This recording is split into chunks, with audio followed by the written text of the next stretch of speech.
Assalamualaikum warahmatullahi wabarakatuh. Perkenalkan, nama saya Evan Pramesti C. Ramadhani dari Prodi S1 Ilmu Keperawatan dengan NIM K.22.01.007 dari Universitas Mega Buana Palopo. Di sini saya akan memaparkan materi yang berjudul Implementasi Pancasila dalam pembuatan kebijakan negara dalam bidang politik, ekonomi, sosial budaya, dan pertahanan serta keamanan untuk memenuhi tugas dari Ibu Serianti SAN MSI selaku dosen pengampu mata kuliah Pancasila.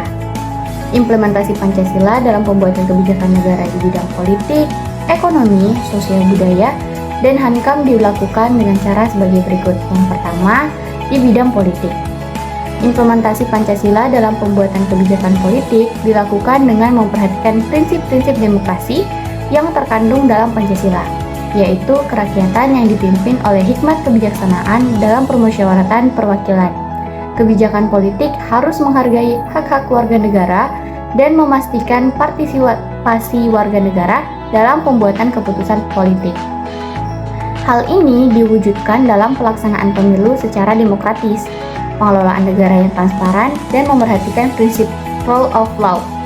Yang kedua, di bidang ekonomi. Implementasi Pancasila dalam pembuatan kebijakan ekonomi dilakukan dengan memperhatikan prinsip keadilan sosial yang terkandung dalam Pancasila. Kebijakan ekonomi harus memastikan distribusi kekayaan dan sumber daya yang adil serta memberikan kesempatan yang sama bagi semua warga negara untuk mengembangkan potensi ekonominya. Hal ini diwujudkan dalam pembangunan ekonomi yang berkelanjutan, pemerataan ekonomi, dan perlindungan hak-hak terhadap buruh. Yang ketiga, di bidang sosial budaya. Implementasi Pancasila dalam pembuatan kebijakan sosial budaya dilakukan dengan memperhatikan prinsip-prinsip kemanusiaan yang adil dan beradab.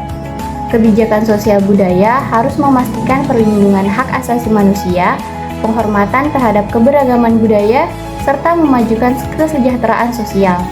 Hal ini diwujudkan dalam kebijakan pendidikan, kesehatan, kesetaraan gender, dan perlindungan hak anak.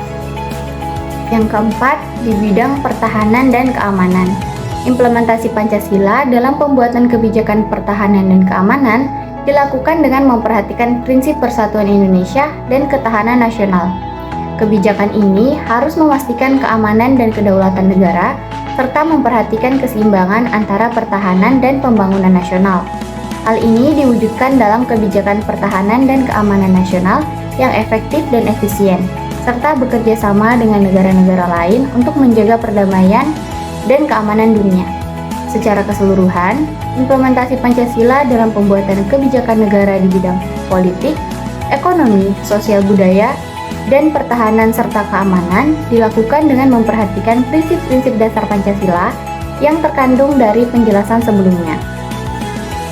Implementasi Pancasila dalam pembuatan kebijakan negara juga harus didukung oleh keterlibatan masyarakat dalam proses pembuatan keputusan. Partisipasi masyarakat dapat dilakukan melalui mekanisme konsultasi publik, dialog antara pemerintah dan masyarakat, serta melalui mekanisme partisipasi langsung dalam pengambilan keputusan seperti pemilihan umum.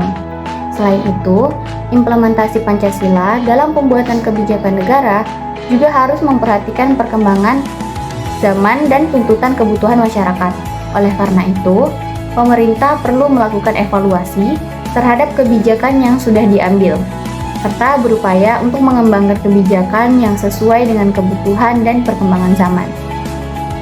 Dengan demikian, diharapkan implementasi Pancasila dapat memberikan manfaat bagi seluruh rakyat Indonesia dan mencapai tujuan negara yang diamanatkan dalam Konstitusi Negara Indonesia. Baiklah, itulah tadi pemaparan materi yang dapat saya sampaikan. Kurang dan lebihnya mohon dimaafkan. Saya akhiri dengan ucapan wassalamualaikum warahmatullahi wabarakatuh.